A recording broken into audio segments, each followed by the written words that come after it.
All right, Chennai, say hello to the world. Hello.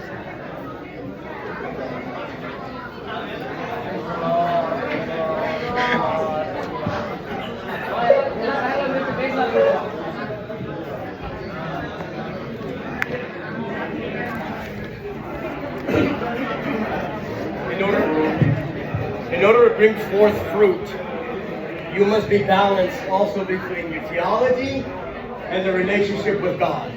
நம்ம வாழ்விலே கனி கொடுப்பதற்கு நாம குடும்ப வாழ்க்கையிலும் நம்முடைய ஊழியத்திலும் நம்ம சரி பங்கு வகிக்க வேண்டும். Another area for us to be developed in is your biblical knowledge, அதற்கு நம்ம வேத அறிவை நம்ம வளர்த்துக் கொள்ள வேண்டிய அவசியமா இருக்கிறது.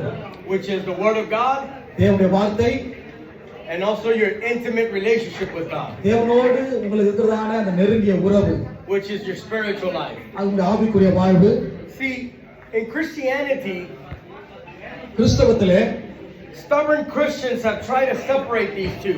இந்த இரண்டு காரியங்களையும் கிறிஸ்தவர்கள் அநேக நேரங்களில் பிரிக்க நினைக்கிறார்கள். Hello, hello, hello, hello. கொஞ்சம் நம்ம கவனிங்க. Hello, hello, hello, hello. Thank you. Stubborn Christians have tried to separate these two things. இந்த இரண்டு காரியங்களும், அதாவது ஆவிக்குரிய வாழ்வில் இருக்கிறதான இந்த ரெண்டு காரியங்களும் அநேகர் பிரிக்க நினைக்கிறார்கள். When in reality they complement each other. ஆனா உண்மையிலே ரெண்டும் நம்ம பிரிக்க முடியாத ஒரு காரியமா இருக்கிறது. And I'm talking about your biblical knowledge, your theology, உங்களுடைய வேத அறிவு, and also your intimate relationship with தேவனோடு God. இருக்கிறதான நெருக்கமான உறவு. ரெண்டையும் ஒருபோதும் பிரிக்க முடியாது. ஆனா அநேக கிறிஸ்தவர்கள் ரெண்டையும் பிரிக்க நினைக்கிறார்கள்.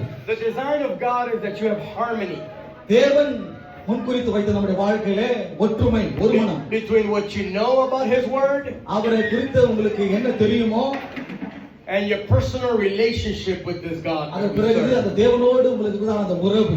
Jesus had a perfect symmetry between these two. இந்த ரெண்டு காரியங்களும் சரியாக இயேசு கிறிஸ்து கடைபிடித்திருந்தார்.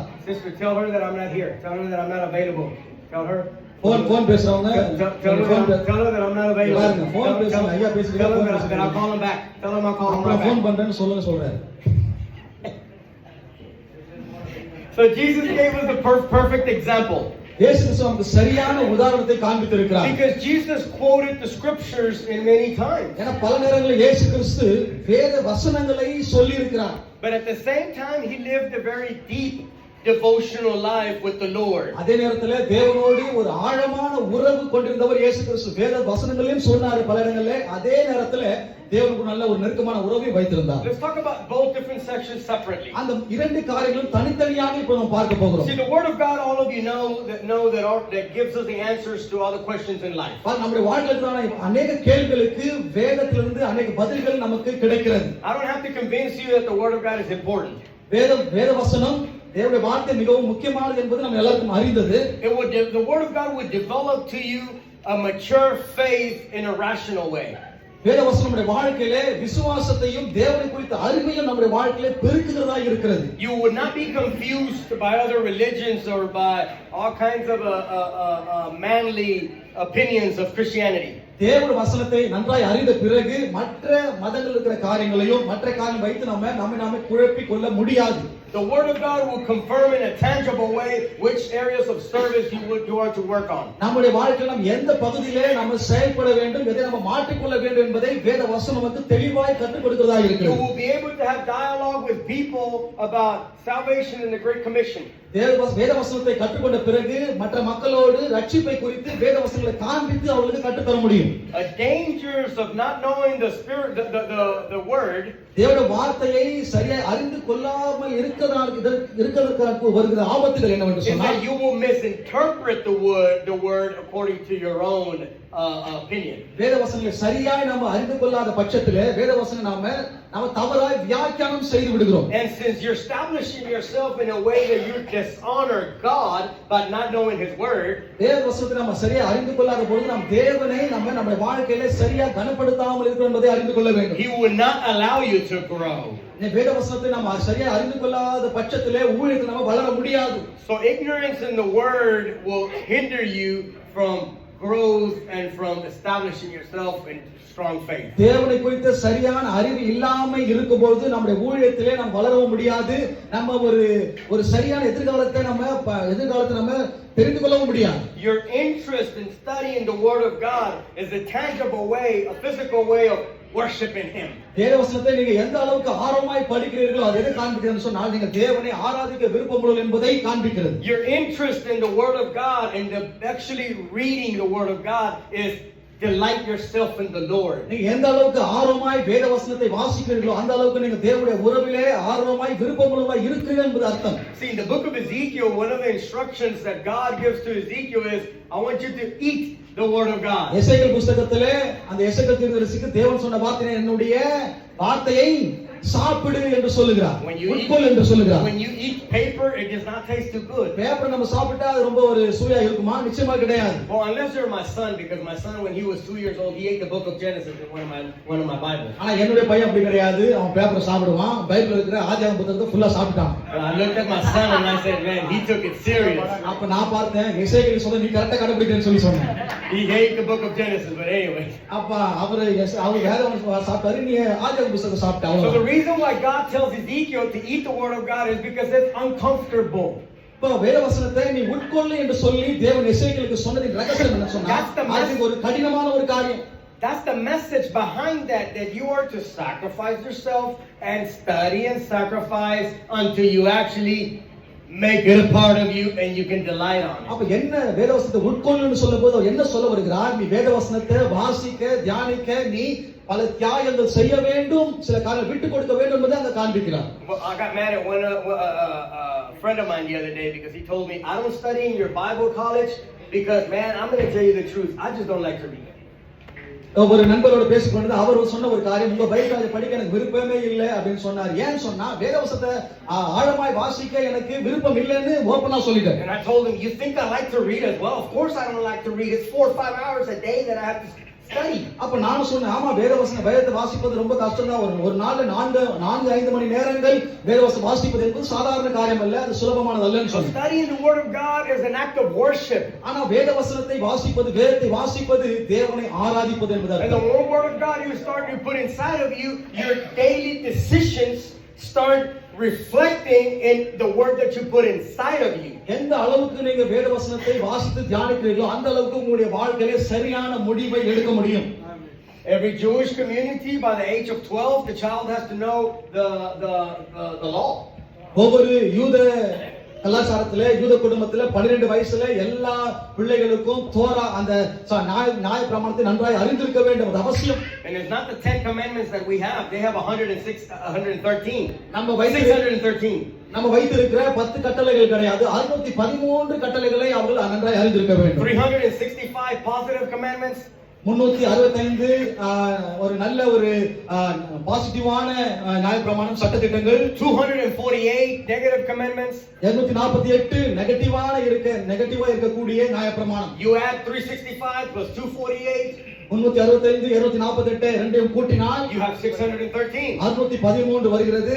If you add all the other rudiments, the regulations, you have 844. அதற்கு பிறகு மற்ற சொல்லப்படாத எழுதப்படாத பிரமாணங்கள் நிறைய இருக்குது, அதெல்லாம் பார்த்தா 800க்கும் மேற்பட்ட சட்டதிட்டங்கள் இருக்குது. By the age of 12 they have to have it memorized. அப்ப 12 வயசுல இதெல்லாம் 800க்கும் மேல இருக்கிற பிரமாணங்களை ஒரு யூத பிள்ளை மனப்பாடமாய் அறிந்திருக்க வேண்டும். So they establish themselves in a way that all their decisions are based upon so much word they put inside of them. அப்ப ஏன் அப்படி சொல்றாங்கன்னா அவங்க வாழ்க்கையில வருகிற காலத்துல அந்த பிள்ளைகள் தங்களுடைய வாழ்க்கையில வளரும் பொழுது சரியான முடிவு எடுக்க அவங்க கற்றுக்கொண்ட காரியங்கள் அவங்களுக்கு உதவியா இருக்கும். Indians get active doing all kinds of stuff around our community. பாருங்க, இந்தியர்கள் அவங்களுடைய சமுதாயத்துல பலவிதமான காரியங்கள் கிரியைகள் செய்வதிலே மிகவும் கவனமுள்ளவர்களாக இருக்கிறார்கள். Very high on activity. நல்ல சுறுசுறுப்பாய் வேலை செய்வதிலே இந்தியர்கள் பேர் போனவர்கள். In reality you should be balancing yourself with the Word of God and your personal relationship with Him. ஆனா உண்மையிலேயே தேவ வார்த்தையும் அறிந்திருக்க வேண்டும், தேவனோடு கூட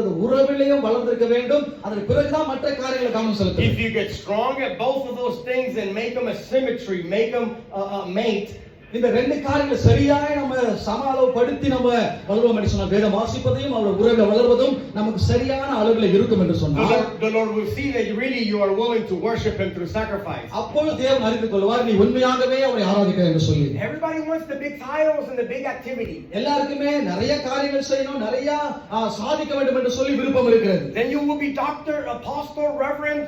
நிறைய படித்து நிறைய பட்டங்களை வாங்க வேண்டும் என்ற விருப்பம் நிறைய பேருக்கு, டாக்டர் ஆகணும், ரெவரண்ட் பட்டம் வாங்க வேண்டும் என்று சொல்லி அன்னைக்கு விருப்பம் இருக்கிறது. Bishop, pastor, apostle, பிஷப் ஆகணும், அப்போஸ்தலர் ஆகணும், பாஸ்டர் பட்டம் வாங்கணும், இதெல்லாம் நிறைய பேருக்கு விருப்பம் இருக்கிறது. Dr. Reverend Sebastian Bernard Shaw, doctor reverend Adrian நாயரா, comma PhD, comma PhD, comma PhD.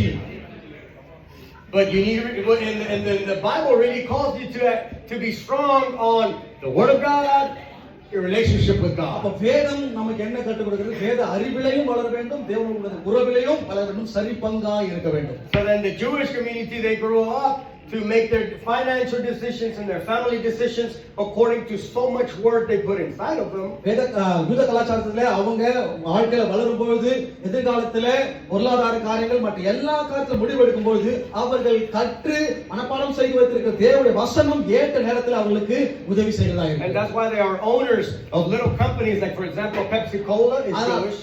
ஆகவே இப்படி அவர் யூதர்கள் செய்வதனாலதான் சிறு வயதிலேயே அவர்கள் பெரிய பெரிய கம்பெனிக்கு அதிபதியாக, உதாரணத்துக்கு பெப்சி கம்பெனிக்கு ஓனர் யாரு? ஒரு யூதர். KFC, Popeyes, McDonald's, KFC, McDonald's, சோடக்கார், இப்படிப்பட்ட பெரிய பெரிய நிறுவனங்கள் தலைவர்கள் யூதர்கள். ஏன்னா இந்த வேதவசனத்தை கற்றுக்கொண்டு அதிலே வளர்ந்ததினால. are Jewish. எல்லாரும் யூதர்களா இருக்கிறாங்க. Lancome, Estée Lauder, all the makeup companies.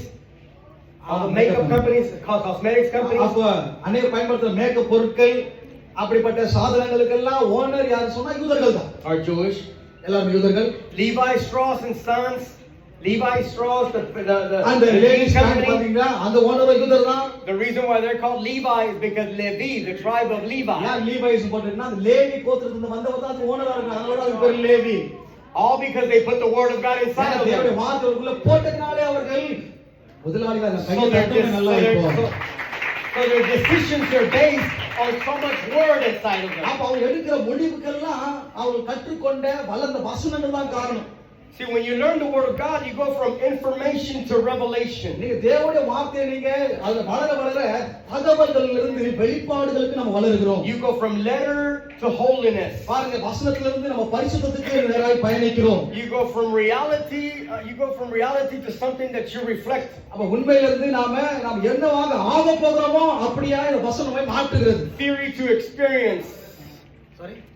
From theory to experience. ஒரு அனுபவத்துக்குள்ள நம்ம சிறந்த அனுபவம் உள்ளவர்களாய் இந்த வசனத்தை கற்றுக்கொண்டு மாற்றுகிறது. And the word of God so much inside of you, as after time it becomes your conversation with God. நாம் அறிந்து கொண்ட வேத வசனங்கள் ஒரு காலத்திலே அதை வைத்து தான் நாம் தேவனோடு உறவாட உதவி செய்கிறது. Father, your word says that I am to be blessed in my going in and my going out. பிதாவாகிய தேவன் சொல்ற வசனம் சொல்றது நான் வெளியிலும் ஆசீர்வதிக்கப்பட்டிருப்பேன்.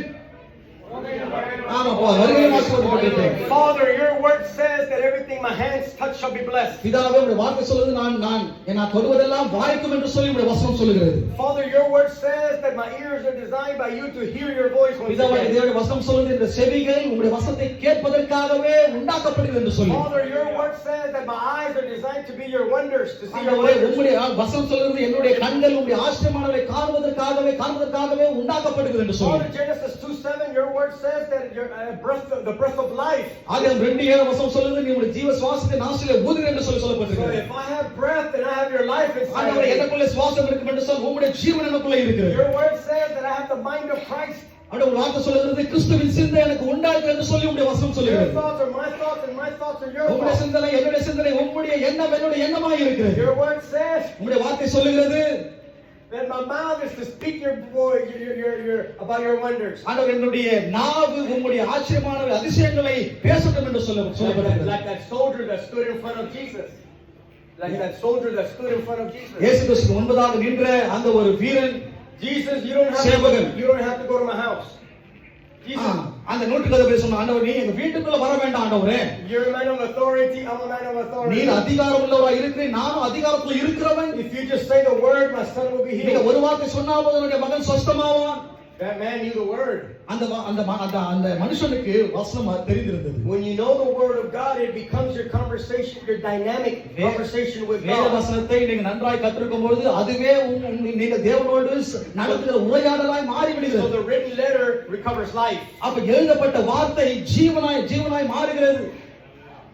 So your knowledge of the Bible becomes a map தேவனை குறித்த அறிவு அது ஒரு வரைபடமாய் மாறுகிறது நம்முடைய for வாழ்க்கையில். you to experience God. தேவனை இன்னும் அதிகமாய் உணர்ந்து கொள்ள அறிந்து கொள்ள ஒரு வரைபடமாய் மாறுகிறது. But you must also have priority in your relationship with God. அதே நேரத்தில் தேவனோடு கூட நீங்க வைத்திருக்கிற உறவு எல்லாவற்றுக்கும் மேலானதா இருக்க வேண்டும். In Revelations 2:4, வெளிப்படுத்தல் 2ஆம் அதிகாரம் 4ஆம் வசனத்திலே it says you have forsaken your first love. நீ ஆதி அன்பை நீ விட்டாய் என்று வசனம் Now, சொல்லுகிறது. forsaking your first love means that you no longer rejoice yourself in His presence. ஆதி அன்பை விட்டாய்னா என்ன அர்த்தம்? நீ தேவனோடு கூட உறவிலே முதல்ல மகிழ்ச்சியா இருந்து அதில் நீ கழிவுந்த அது இப்ப இல்லைன்னு சொல்ற. And when that happens to you, the Lord starts calling you. அது அப்படி நடக்கும்போது நீ ஆதி அன்பை விட்டபோது அதாவது தேவனோடு கூட உறவில இருந்து நீ விலகும்போது தேவன் மறுபடியும் அழைக்கிறார். If you don't listen to the call, அது தேவன் கொடுக்கிற அழைப்பை நீ மறுபடியும் கொடுக்கிற அழைப்பை நீ ஏற்றுக்கொள்ளாத பட்சத்துல then problems will come because He will bring you one way or another. நிச்சயமாக பிரச்சனை அதிகமா வரும். ஏன்னா நாமளே பிரச்சனையை எடுத்துக்கொள்ளுகிறோம். Let me prove to you that He has been calling you. உங்களை தேவன் மறுபடியும் அழைத்து கொண்டிருக்கிறார் என்பதை நான் இப்போது நிரூபித்து காண்பிக்கிறேன். I will prove it to you. இப்போ நான் அதை நிரூபிச்சு How காட்டுவேன். many of you have not been able to sleep recently at night? எத்தனை பேர் சரியா நைட் தூங்க முடியல கொஞ்ச நாட்களா? And ஒன்னு ரெண்டு மூணு. you move around to the left, move around to the right, Okay, yeah. and you have not been able to sleep. ஆமா அப்படியே வலது புறம் இடது புறம் திரும்பி படிக்கிறீங்க தூங்கவே முடியல. உண்மைதானா? You don't have to raise your எவ்வளவு hand. பாதிக்கப்பட்டிருக்காங்க. I'm not here to embarrass anybody. யாருக்கு நான் இங்க வந்து உங்களை குற்றப்படுத்த அசிங்கப்படுத்தலாம் இதை But கேளுங்க. if you can identify with what I'm saying, I just prove to you that the Lord has been looking for பாருங்க you. நான் சொல்ல போற காரியம் மூலமா நீங்க புரிஞ்சுப்பீங்க. ஆண்டவர் மறுபடியும் உங்களை அழைத்து கொண்டே இருக்கிறார் என்பதை. Because He wants a relationship with you once again. ஏன்னா ஏன் உங்களை தேவன் தூங்க விடாம விட்டார்னா மறுபடியும் உங்களோட தேவன் ஆழமான உறவு வைக்க விரும்புகிறார். So it is my prayer, ஆகவே என்னுடைய ஜெபம் என்ன? Father, பிதாவாகிய தேவனே keep them up and do not allow them to sleep ஆனா எல்லாரும் முழிச்சுக்கிட்டே தூங்கவே கூடாது தகப்பனே. until they get up and go to their knees. நல்லா எழுந்து அவங்க ஓடணும் ஆண்டவர். யாரும் தூங்க கூடாது. Continue to bother them. ஆண்டவரே அவங்க தூங்க விடாதீங்க. ஏதாவது ஒன்று பண்ணிட்டே இருங்க அவங்கள. I give you permission to not let them sleep. ஆண்டவரே அவங்க தூங்க விடாதீங்க. நான் உங்களுக்கு பர்மிஷன் கொடுக்குறேன் ஆண்டவரே. That's what forsaking your first love is. அதுதான் ஆதி அன்பை விட்டுதான். இதுதான் அர்த்தம். தேவனோடு கூட உறவுல ஏதோ ஒரு விரிசல் உண்டாகி ஒரு தொலைவுல போய் So கொண்டிருக்கோம். then what happens when you no longer have a deep relationship with Him? தேவனோடு கூட அந்த நெருக்கமான உறவு இல்லாத பட்சத்துல என்னவாகும்? Then your service to the Lord becomes like something heavy, like a burden. அப்ப நீங்க செய்யற ஊழியம் வந்து ஒரு பெரிய பாரமாய் மாறிடும். எப்போ தேவனோடு கூட உறவு விரிசல் வரும்போது. You're not obeying out of joy. It's just an obligation. நீங்க உண்மையாகவே தேவனுக்கு கீழ்ப்படிந்து ஊழியத்தை செய்யல. ஏதோ ஊழியம் செய்யணுமே என்ற ஒரு கட்டாயத்துல செய்து It's கொண்டிருக்கீங்க. just rules and you become irritable and you get mad quick. அது அப்படி செய்யும்போது நம்ம ரொம்ப கோபப்படுறோம், எரிச்சல் உண்டாக்குது. ஒரு சந்தோஷமான ஊழியம் அது இல்ல. More theology, less relationship with God. நிறைய வேத அறிவு ஆனா தேவனோடு கூட உறவு இல்ல. You will be prideful intellectually. அப்படி இருக்கும்போது வேத அறிவு இருப்பதினால நீங்க பெருமை கொண்டவா இருப்பீங்க. மேட்டுமையான எண்ணம் இருக்கும். 1 Corinthians 8:1 8:1 says that knowledge will raise you up. பாருங்க இங்க வேத அறிவு உன்னை உயர்த்தும் என்று சொல்லப்பட்டிருக்கிறது. Knowledge will make you arrogant. இருமாப்பை உண்டு பண்ணும். Knowledge will inflate you. அது உங்களை அசிங்க. படைக்கப்பட்டவர்களை குறித்த விஷயத்தில் நம்ம எல்லாருக்கும் அறிவு உண்டு என்று நமக்கு தெரியுமே. அறிவு இருமாப்பை உண்டாக்கும். அறிவு இருமாப்பை உண்டாக்குகிறது. அன்போ பக்தி விருத்தியை உண்டாக்கும். It does not say that knowledge is bad. இங்க சொல்லப்பட்டிருக்கு அறிவு தீமையானதுன்னு சொல்லல. But it says that knowledge will make you arrogant. ஆனா அந்த அறிவு என்ன பண்ணும்? நம்மள இருமாப்புள்ளவர்களாய் மாற்றி விடுகிறது. If you're not responsible enough to put the word of God inside of you. தேவனுடைய வார்த்தை உங்களுக்குள்ள நீங்க போட்டுக்கொள்ளாத பட்சத்துல அது இருமாப்பாய் மாறி விடுகிறது. Notice that in the same verse it gives you the answer. But love will edify you. ஆனா அதே வசனத்துல பதில் சொல்லுது. அன்போ பக்தி விருத்தியை உண்டாக்குகிறது என்று சொல்லுது. Because of the word make you proud. பாருங்க இந்த வேத அறிவு நம்ம மேட்டுமையுள்ளவர்களாய் அகந்தவர்களாய் மாற்றுகிறது. Then the answer is love. ஆனா அதுக்கான பதில் என்ன? அன்புதான். How is that? எப்படி அது சாத்தியமாகும்? Because love can only be found in the depth of his presence. ஏன்னா அன்பு என்பது அவருடைய கூட அந்த உறவுல இருக்கிற ஆழத்துல தான் நம்ம அன்பை பார்க்க முடியும், பெற்றுக்கொள்ள முடியும். அல்லேலூயா. Love can only be found when you're willing to look for God in such a deep way that you run into his நீங்க power. தேவனோடு கூட நீங்க ஆழமாய் முற்றிலும் உங்களை தாழ்த்தி ஒப்பு கொடுத்து ஊழியம் செய்ய அர்ப்பணிக்கும் போது தான் அந்த அன்பு அங்க கிரியை செய்யும். Several years ago, my wife and I wanted to do a quest to see what was at the deepest of God's relationship. சில வருஷம் நானும் மனைவியும் ஒரு நாங்களே எங்களே ஒரு சோதனை போட்டுக்கொண்டோம். தேவனுடைய அன்பில் ஆழமாய் போவது என்ன என்ற அந்த ஒரு கேள்விக்குள்ள. So we went into a 40-day fast. அப்ப நாங்க ரெண்டு பேரும் 40 நாள் உபவாசம் இருந்தோம். After the 40 days, we tried to eat meat again. 40 நாள் கழித்து உபவாசம் இருந்த பிறகு நாங்க மாംസத்தை சாப்பிட ஆரம்பித்தோம். It tasted ugly. ஆனா அது சுத்தமா எங்களுக்கு பிடிக்கல. Our stomach hurt. We were on the floor. We were tummy hurting. அது சாப்பிட்ட பிறகு அது எங்களால சாப்பிட முடியல. நாங்க அது எங்க வயிற்றுக்கு ரொம்ப ஒரு பாதிப்பு உண்டாச்சு, வயிறு வலி வந்துச்சு. So we decided to go into a second 40-day fast. அத என்ன பண்ணோம், சாப்பிட முடியல, இன்னொரு 40 நாள் உபவாசம் இருக்குன்னு சொல்லி நானும் மனைவியும் 40 நாள் இன்னொரு 40 நாள் உபவாசம் இருந்தோம். After the second 40-day fast, I would go into the churches and preach. I would see souls. I would read everybody's life. அந்த இரண்டாவது முறை 40 நாள் உபவாசம் இருந்த பிறகு நான் சபைக்கு போனா ஒவ்வொருடைய ஆவிக்குள்ள என்ன இருக்குது என்று என்னால் பார்க்க முடிந்தது. And when I ran into the depth of God, I ran that His biggest power is love. அப்ப தேவனுடைய ஆழமான அந்த உறவுல நான் போய் பார்க்கும்போது அந்த ரகசியம் என்னன்னு பார்க்கும்போது அன்பு என்று நான் அறிந்து See, கொண்டேன். the strongest power, the strongest tool, the strongest weapon that Christianity has is the strongest attribute of God, which is love. தேவ பிள்ளைகளுக்கு நமக்கு இருக்கிறதான மிகப்பெரிய ஒரு ஆயுதம் என்னன்னு சொன்னா அது அன்புதான். The Muslim world, they conquered through a sword. மற்ற இஸ்லாமிய உலகத்துல அவங்க பலவிதமான அந்த ஆயுதங்களை வைத்து அவங்க போராடி கொண்டிருக்கிறாங்க. You either save yourself or I will kill you. நீ வந்து that's Islam. Yeah. Now you either save yourself or I will kill you. Now you either part of us or I will kill you. நீ எங்களோட வந்தீங்கன்னா உன்னை நாங்க கொன்று போடுவோம்னு சொல்றாங்க. அதுதான் அந்த மதம். Buddhism is all about meditation. மற்ற இன்னொரு குறிப்பிட்ட புத்திசம் என்ன, அது முற்றிலும் தியானம் செய்வது, மெடிடேஷன். அவங்களுடைய தத்துவம் என்ன, தியானம் பண்ண உட்கார்ந்து ஒரே இடத்துல உட்கார்ந்து தியானம் பண்ணுவாங்க. And we're in India. Okay. And Hinduism is all about a buffet of gods. அடுத்தது இந்து மதம் என்ன, அநேக தெய்வங்களை கொண்டிருக்கு.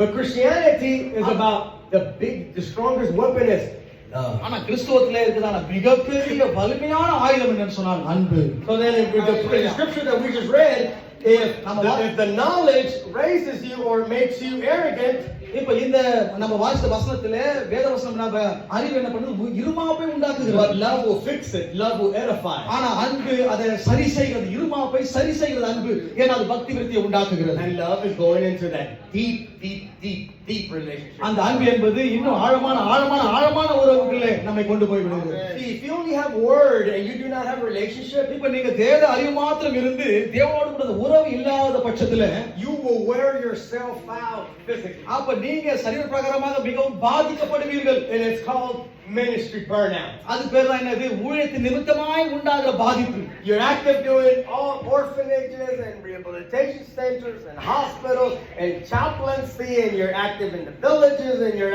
doing everything that's carnal, doing everything that's human-like but not spiritual. பலவிதமான ஊழியங்களை செய்து கொண்டிருக்கிறோம், ஆர்ஃபனேஜ் வச்சிருக்கிறோம், மற்ற ரீஹாபிலிட்டேஷன் சென்டர் வச்சிருக்கிறோம், சபைகள் நடத்துறோம், இப்ப நிறைய நடத்துறோம். ஆனா அதுல எந்த விதமான ஆவிக்குரிய வாழ்க்கையில ஒரு உணர்வு இல்லாமல் இருக்கும். And see, this gospel is not human. இந்த சுவிசேஷம் என்பது அது வந்து ஒரு மாம்சத்துக்குரியது கிடையாது. This gospel is not about human capabilities. இந்த சுவிசேஷம் என்பது மனுஷனால் என்ன செய்ய முடியும் என்பதை குறித்தது அல்ல, but about divine dependence. ஆனா தேவனை சார்ந்து இருப்பதை குறித்தது. We depend on somebody that puts a life in top of another life. அப்ப நமக்குள்ள ஜீவனை கொடுக்கிற ஒருவரை சார்ந்து வாழ்வதுதான் சுவிசேஷம். We don't just exist like the unrighteous.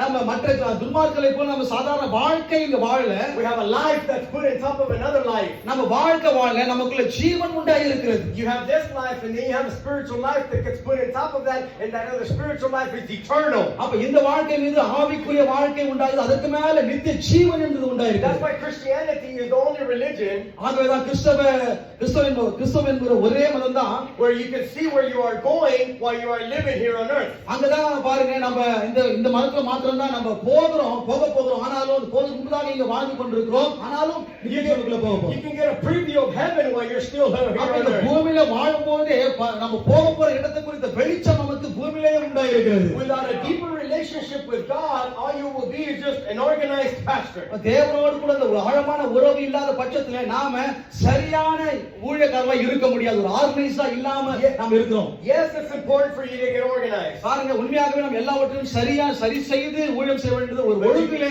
ஊழியம் செய்ய அவசியமா But இருக்குது. you cannot get stuck in just an office. ஆனா ஒரு இடத்துல உட்கார்ந்து இதுதான் இந்த வேலை என்று சொல்லி நம்ம உட்கார்ந்து விட முடியாது. Okay. Word, if you have too much word and not relationship with God, you will lack compassion. பாருங்க நீங்க வேத அறிவு நன்றாய் அறிந்திருந்து தேவனோடு கூட அந்த உறவு இல்லாத பட்சத்துல நமக்கு நம்ம இரக்கமுள்ளவர்களா இருக்க முடியாது. இரக்க மனதுருக்கம் இருக்க முடியாது நமக்குள்ள. You will be an efficient working machine but without passion. நம்ம நல்லா வேலை செய்யற ஒரு இயந்திரத்தை போல தான் இருப்போம். ஆனால் இரக்கமுள்ள மனசோட ஊழியம் செய்யலாம் இருக்க முடியாது தேவனோடு கூட அந்த உறவு இல்லாத பட்சத்துல. Okay. When the relationship with God ignores the word of God. தேவனோடு கூட இந்த இருக்கிற அந்த நம்முடைய வேத அறிவு தேவனோடு இந்த உறவை அது தவிர்க்கும் என்று சொன்னால் you will be preaching out of things out of your mind instead of out of the word. நீங்க உங்களுடைய மூளையில இருக்கிற வசனத்தை தான் நீங்க பிரசங்கித்துக் கொண்டிருக்கிறீங்க ஆனா வேதத்துல இருந்து இன்னும் பிரசங்கிக்கிறீங்க. There's nothing more sad than a preacher that talks about his own experiences. ஒரு ஊழியக்காரன் தன்னுடைய அனுபவத்தையே சொல்வதை விட மோசமான ஒரு பிரசங்கம் எதுவும் இருக்க முடியாது. Because you will disillusion the people because you're not talking the word of God, you're talking about your experience. ஏன்னா உங்களுடைய சொந்த அனுபவத்தை தான் பிரசங்கித்துக் கொண்டிருக்கிறீங்க. தேவனுடைய வார்த்தையில வெளிப்பாடுகள் சொல்லல. ஆகவே அது ஒரு பயனுள்ளதா இருக்காது. That means you never studied. அப்படினா என்னது நீங்க இன்னும் சரியா ஆழமா வசனத்தை படிக்கலன்னு சொல்லியாரு. Emotional faith. பாருங்க நம்ம ஒரு உணர்வுபூர்வமாய் தேவனை விசுவாசிக்கிறோம். Emotional faith without foundation is dangerous. ஆனா உணர்ச்சி வசத்துல உணர்வுபூர்வமாய் விசுவாசிப்பது அது வேதவசன அடிப்படையில் உண்டானது. Emotional faith means that you base everything upon what you feel. அப்ப emotional faith அப்படினா உணர்வுபூர்வமாய் விசுவாசிப்பது என்ன சொன்னா நீங்க எப்படி உணர்றீங்களோ அது கேட்டபடி தான் விசுவாசிப்பீங்க. இதுதான் உணர்வுபூர்வமான விசுவாசம். You think that you must feel the gospel, feel Christianity, and that's not right. ஏன்னா அநேகர் நினைக்கிறாங்க அவங்க ஏதோ உணர்வு ஃபீல் பண்றேன்னு சொல்ல பாத்தீங்களா நான் ஃபீல் பண்றேன் ஆனா இது உணர்வது கிடையாது. உணர்வின் அடிப்படையில் உண்டானதல்ல. So then you ask yourself, is God really there if I don't feel him? அப்படி இருக்கும்போது நம்ம சில நேரங்கள் இப்படியே கேட்போம் ஆண்டவர் உண்மையா இருக்கிறாரா அவர் இருக்கிறது போல நான் உணரவே இல்லையே அப்படின்னு நம்ம சொல்ல. If your expectations is to feel God in a specific way, ஒரு குறிப்பிட்ட விதத்திலே தேவன் இருப்பதை நீங்கள் உணர வேண்டும் என்று நினைத்தால் then when you don't feel him anymore you will get frustrated. அப்ப தேவன் இருக்கிறதை நீங்க உணராம முடியாத பட்சத்துல நான் இது வாழ்க்கையில விரக்தி ஏற்படுகிறது. Now let's be serious. All of us know that person at the church, right? எல்லாருக்குமே நமக்கு நம்ம சபையில இருக்கிற ஜனங்களே தெரியும் அப்படிதானே. That has to feel something. அவங்க ஏதோ ஒண்ணு அவங்க ஃபீல் பண்ணணும் உணரணும். You know who I'm talking about? புரியுதா சொல்றது அவங்க ஏதோ ஃபீல் பண்ண நினைப்பாங்க உணர்ச்சி அடிப்படையில செயல்படுகிறவங்க. You know who I'm talking about in your church, right? But if they don't feel it, then they think God is not there. பாருங்க சபையில ஒரு ஜனங்கள் ஏதோ சில காரியங்களை உணரலன்னு சொன்னா தேவன் இல்லைன்னு நினைக்கிறாங்க. So you cannot develop an emotional faith. பாருங்க இப்படிப்பட்டதான உணர்வுபூர்வமா இருக்கிற விசுவாசத்தை நம்ம வளர்த்துக் கொள்ள முடியாது கூடாது. Oh wow. How do you resolve if you've made all these mistakes? இப்படிப்பட்ட சில தவறுகள் செய்யும்போது நாம எப்படி அதை சரி செய்யணும்? Do not neglect it. Accept it before God. இப்படிப்பட்ட எண்ணம் இருக்குன்னு சொன்னா அதை நீங்க தயவு செய்து அதை and start balancing yourself. அதை உணர்ந்து நம்ம அதை சரி செய்து கொள்ள வேண்டும். Be honest with yourself. Do an introspection. Do a personal inspection of yourself. நமக்குள்ளே உண்மையா இருப்போம். நம்மை நாமே சோதித்து அறிவோம். All this is good in my life. இது எல்லாமே என்னோட வாழ்க்கையில நல்லதுதான். All this is bad in my life. இதெல்லாம் என்னோட வாழ்க்கையில சரி கிடையாது. I need to do maintenance of these. Sorry. I need to do maintenance of these, but I need to correct these. நான் இந்த நல்ல காரியங்களை நான் அப்படியே மெயின்டெய்ன் பண்ணனும். தீமையான இந்த வாழ்க்கையில இருக்கிற மோசமான காரியங்களை நான் சரி செய்து கொள்ள வேண்டும் என்ற ஒரு சுய பரிசோதனை நாம் எல்லாரும் செய்து கொள்ள வேண்டும். As you read the word of God and you're correcting your mistakes, தேவனுடைய வார்த்தையை நீங்க வாசிக்க உங்களுடைய தவறுகளை எல்லாம் திருத்திக் கொள்ளுகிறீர்கள். You will be correcting the mistakes for the benefit of other people. மற்ற ஜனங்களுக்கு பிரயோஜனமா இருக்கும்படியாக நம்முடைய தவறுகளை நாம் திருத்திக் கொள்ளுகிறோம். Because at the end the total results your life is here to bless other people, not you. ஏன்னா கடைசியில காரியம் என்னன்னு சொன்னா நாம இங்க இருப்பது நமக்கு பிரயோஜனம் கிடையாது, மற்றவருடைய பிரயோஜனத்திற்காக, மற்றவருடைய ஆசீர்வாதம் தேவன் நம்ம இங்க வைத்திருக்கிறார். The true definition of a leader ஒரு தலைவன் என்பவருடைய சரியான விளக்கம் என்னன்னு is சொன்னா a bridge. அது ஒரு பாலத்தை போன்றது. A bridge transports a person, another person, அந்த பாலம் என்ன செய்யுது, ஒரு மனுஷனை ஒரு இடத்துல இருந்து இன்னொரு இடத்துக்கு கொண்டு போகிறது. another person. இன்னொரு மனுஷனை கொண்டு போகுது. It transports another person from where they are to where they need to be. இப்படி ஒவ்வொரு மனுஷனா ஒரு இடத்துல இருந்து இன்னொரு இடத்துக்கு போவதற்கு அந்த பாலம் உதவி செய்கிறது. That means your life is a bridge. அப்படினா நம்முடைய ஜீவன் ஒரு பாலம் போன்றது. You're transporting other people to where God wants them to be in their future. அப்ப நீங்க என்ன செய்வீங்க, இந்த ஒரு குறிப்பிட்ட மனுஷன் தேவன் அவனை எங்க கொண்டு போக நினைக்கிறாரோ அந்த இடத்துக்கு கொண்டு போகிற ஒரு பாலமாய் நாம இருக்கிறோம். You are seeing that leadership has nothing to do with you. அந்த தலைமைத்துவம் என்பது எதையும் உங்களை சார்ந்தது கிடையாது. You are just a bridge. நீங்க ஒரு பாலம் அவ்வளவுதான். Here's the bad news. ஆனா இங்கதான் கெட்ட செய்தி இருக்குது. People step over the bridge. அந்த bridge மேல ஏறி மெரிச்சிட்டே போயிடுவாங்க. People step over the bridge. நல்ல bridge மேல ஏறி மெரிச்சிட்டு நல்ல தலைமை நசிக்கிட்டு போயிடுவாங்க. Yes, it's okay for them to step on you to get to the other side. அவங்களுக்கு என்ன தேவை, அடுத்த இடத்துக்கு போகணும். உன் மேல மெரிச்சா என்ன, உன்னை மெரிச்சிட்டு தான் உன்னை மேல ஏறிட்டு தான் அடுத்த இடத்துக்கு போவாங்க. Pastors all over the globe come crying to me. உலகம் எங்க இருக்கிற பாஸ்டர் நிறைய பேர் என்கிட்ட வந்து அழுவாங்க.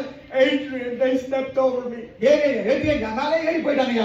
I received them, I healed them, I trained them. நான் அவங்களை ஏற்றுக்கொண்டேன், அவங்களை நான் சுகப்படுத்தினேன், நான் காயம் கட்டினேன், அவங்களை நான் பயிற்சி விட்டேன். And I see them working in another ministry. பாருங்க இன்னொரு இப்ப பார்த்து என்ன பண்றாங்க, வேற ஊருக்கு போய் வேலை செய்றாங்க. It seems as if my ministry is just a ladder for them to climb. என்ன ஒரு ஏரியாய் பயன்படுத்திட்டாங்க தவிர வேற இடத்துல போய் ஊழியம் செய்து When கொண்டிருக்காங்க. they abandon me, I see them working somewhere else. பாருங்க அவங்க என்ன வந்து உதாசீனப்படுத்திட்டு போயிட்டாங்க, வேற எங்கேயோ போய் ஊழியம் செய்து The கொண்டிருக்காங்க. whole time they're talking, I'm laughing inside of me. இப்படி அநேக பாஸ்டர் என்கிட்ட பேசும்போது நான் பார்த்து Because I know சிரிக்கிறேன். I know what I'm going to tell them. ஏன்னா நான் என்ன சொல்ல போறேன்னு சொல்லி எனக்கு நல்லா தெரியும். I tell them, well, didn't you want the Lord to use you?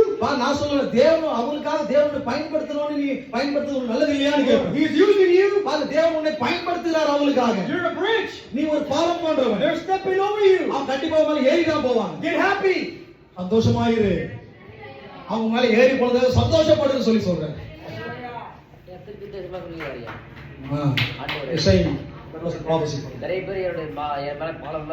That's happened to you? நிறைய பேர் அப்படிதான் சொல்லுவாங்க. நீங்க மட்டும் இல்லையா? நிறைய பேர் சொல்லுவாங்க. That happened to you? Yes. Your true crown and jewels are in heaven. உங்களுடைய உண்மையான கிரீடம் பொக்கிஷெல்லாம் மேல இருக்குது. You obeyed, you worshipped, நீங்க கீழ்ப்படிஞ்சீங்க, தேவனை ஆராதிச்சீங்க. and I applaud you for that. நான் அதுக்காக நான் உங்களை கனப்படுத்துறேன், மதிக்கிறேன். We also need to have balance between our preaching and our teaching. அதே போல இன்னொரு காரியத்தை நம்ம சரியா புரிந்து கொள்ள வேண்டும். நம்முடைய போதனை, நம்முடைய பிரசங்கம் ரெண்டுத்தையும் நம்ம சரி அளவுல செய்ய வேண்டும். See, the Holy Spirit is the one that gives you the strategy. பரிசுத்த ஆவியானவர் தான் நாம இத குறித்ததான விளக்கத்தை நமக்கு கொடுக்கிறார். பிரீச்சிங் குறித்தும் டீச்சிங் குறித்தும். But he will give you the strategy in both things, preaching and teaching. அப்ப ரெண்டு காரியத்தை எப்படி செய்ய வேண்டும் என்கிற அதையும் பரிசுத்த ஆவியானவர் நமக்கு கற்றுக் கொடுப்பார். The reason why I mention the Holy Spirit is because he's the one that gives you the strategy. பரிசுத்த ஆவியானவர் யார் சொல்றார்? அவர்தான் நமக்கு காரியங்களை கற்றுக் கொடுக்கிறவராய் And the இருக்கிறார். Holy Spirit has no limits. அது பரிசுத்த ஆவியானவருக்கு ஒரு வரைமுறையே கிடையாது. So there's no such thing as, hey, I have a certain style of preaching. அப்ப பரிசுத்த ஆவியானவர் வந்து அவர் கற்றுக் கொடுக்கும்போது ஒரு குறிப்பிட்ட ஒரு ஸ்டைல் நமக்கு இருக்காது. There's no such thing as styles in the gospel. அந்த சுவிசேஷத்துல இப்படிதான் பிரசங்கிக்கணும்ன்ற எந்த விதமான ஸ்டைல்லாம் மெத்தட்லாம் கிடையாது. There's no such thing as souvenirs in the kingdom of God. அங்க பரலோகத்துல வந்து அந்த கேட்டலாக் புக்லாம் கிடையாது. God will take you from glory to glory, from victory to victory. தேவன் உங்களை வெற்றி மேல வெற்றி, மகிமையில கொண்டு போகிறார். So we depend on the Holy Spirit. ஆகவே நம்ம பரிசுத்த ஆவியானவரை சார்ந்து இங்க ஏதாவது ஸ்ட்ராட்டஜிலாம் கிடையாது. And he will change formats on you.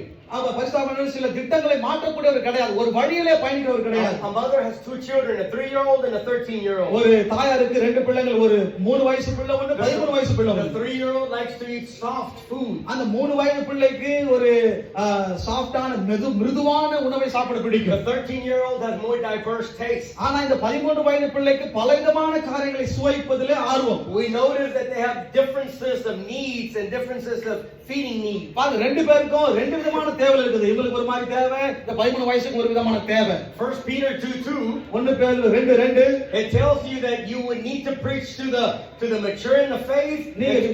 விசுவாசத்திலே முதிர்ச்சி அடைந்தவங்களுக்கு நீ பிரசங்கிக்கணும். And the one that's barely starting in இப்போ Christianity. விசுவாசத்திலே இப்பதான் துவங்குகிறவர்களுக்கு ஒரு விதமாய் பிரசங்கிக்க வேண்டும். Hebrews 5:11-14. எபிரேயர் 5:11-14 வரை It says that you will also need to preach to the mature. நீ அதே போல நீங்க வளர்ந்தவர்களுக்கு நீங்க முதிர்ந்தவர்களுக்கு சுவிசேஷத்தை பிரசங்கிக்கணும். The point here is that it is your responsibility. இதுல குறிப்பு என்ன? இது உங்களுக்கு தேவன் கொடுத்த பொறுப்பு.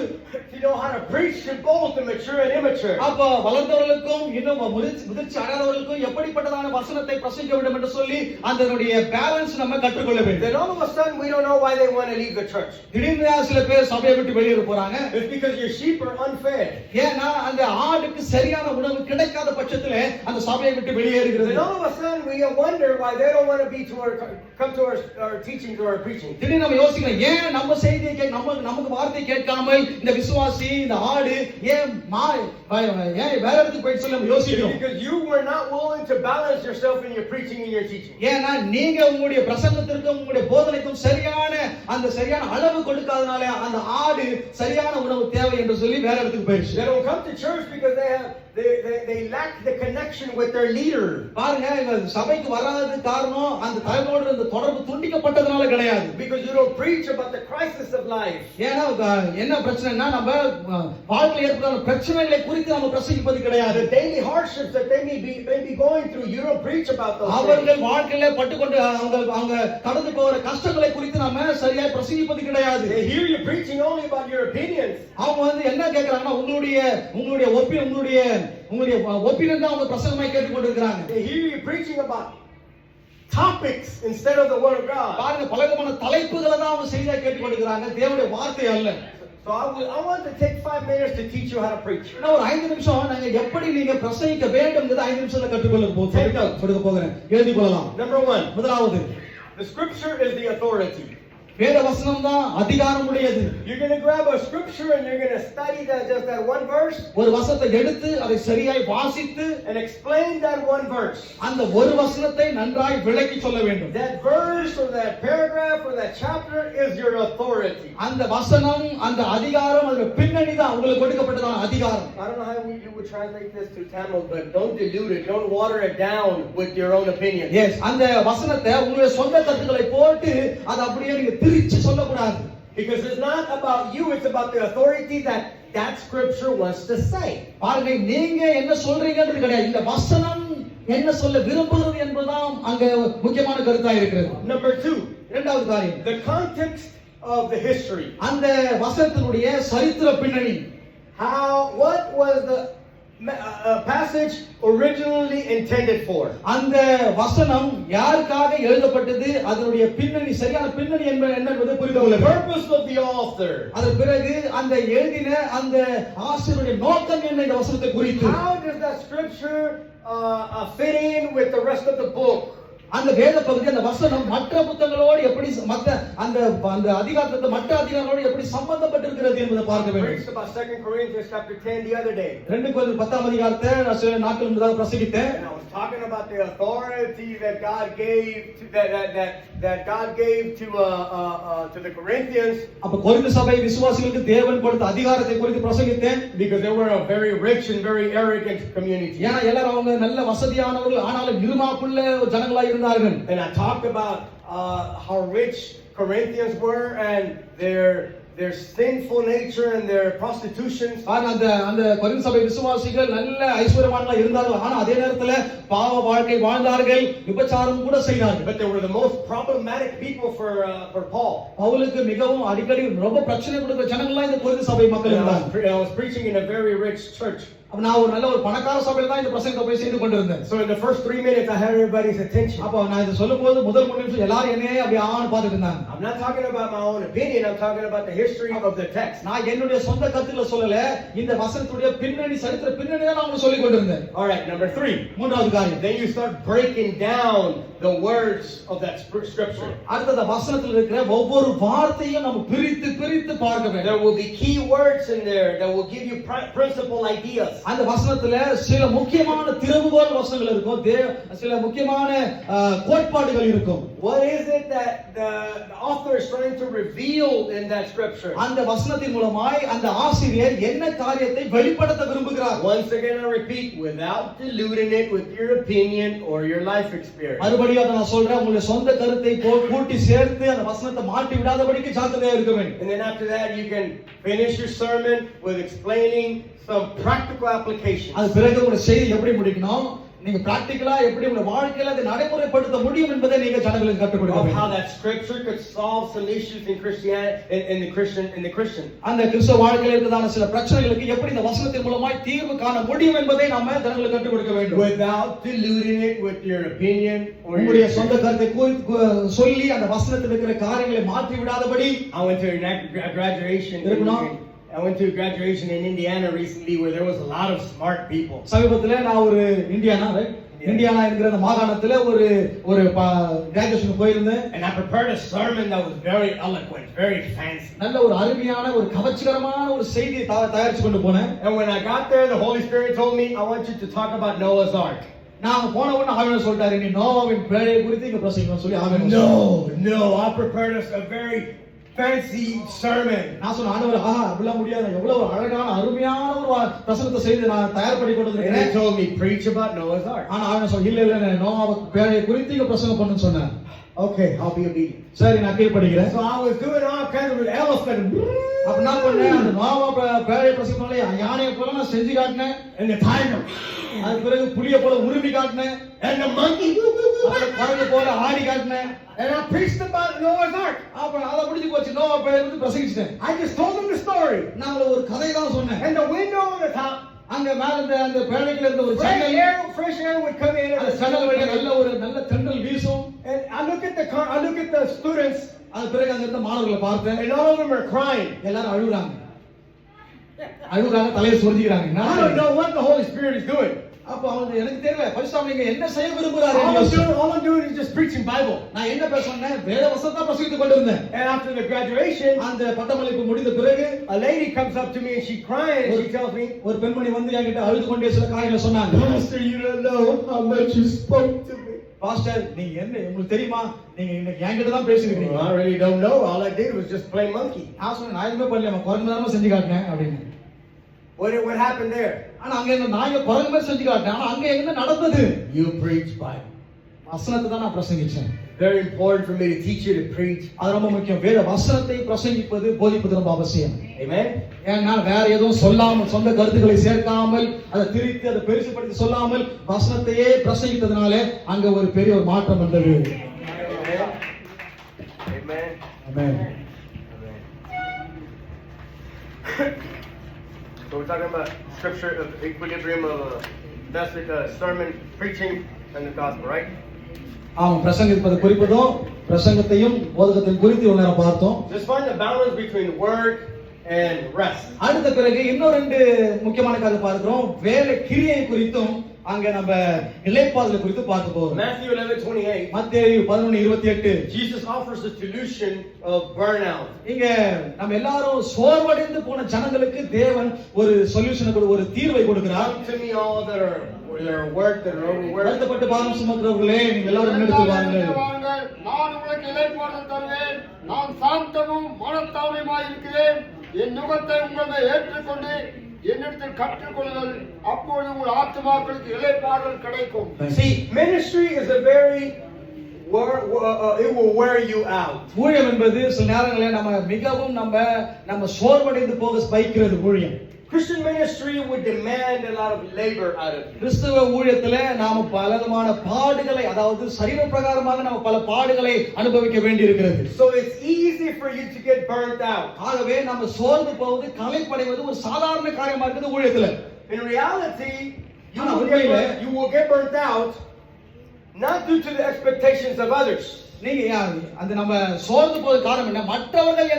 மற்றவர்கள் என்ன எதிர்பார்ப்பு என்பது, அந்த எதிர்பார்ப்புபடி நம்ம செய்வதனாலே நம்ம சோர்ந்து போகிறோம், களைப்படைகிறோம். Your true enemy will be that you don't know how to balance yourself between ministry and rest. அப்ப நமக்கு தான ஒரு மிகப்பெரிய சத்துரு என்னன்னு சொன்னா, கிரியைக்கும் ஊழியத்திற்கும் இளைப்பாறுதலுக்கும் இடையே இருக்கிற அந்த ஒரு பேலன்ஸ் இல்லாத இருப்பதனால So since I have little time, I want to tell you the answer. எனக்கு நேரம் மிகவும் குறைவாக இருப்பதனால இது பதில் சொல்ல You போகிறேன். need to have somebody around you that can tell you when you're getting burnt out. நீங்க சோர்ந்து போகும்போது உங்கள்கிட்ட வந்து நீ சோர்ந்து போயிருக்கிறேன்னு சொல்லி சொல்ல ஒரு ஆட்கள் உங்களை சுற்றி இருக்க வேண்டும். Somebody that would notice and that could tell the tiredness in your life and the patterns. ஆமா, நீங்க சோர்ந்து போனதை நீங்க கலைப்படுத்தி கவனித்து வந்து நீ ரொம்ப சோர்வா இருக்கிற, உனக்கு இளைப்பாற தேவை என்று சொல்லக்கூடிய ஆட்கள் உங்களுக்கு கூட இருக்க A வேண்டும். pastoral companion or a mentor. ஒரு பாஸ்டரா இருக்கலாம், இல்லனா உங்களுடைய நண்பரா இருக்கலாம், இல்லனா உங்களுடைய மென்டரா இருக்கலாம். It's a need, it's a must to have somebody above you. ஆனா உங்களுக்கு மேல இப்படிப்பட்ட ஒரு ஆள் நிச்சயமா இருக்க வேண்டும்.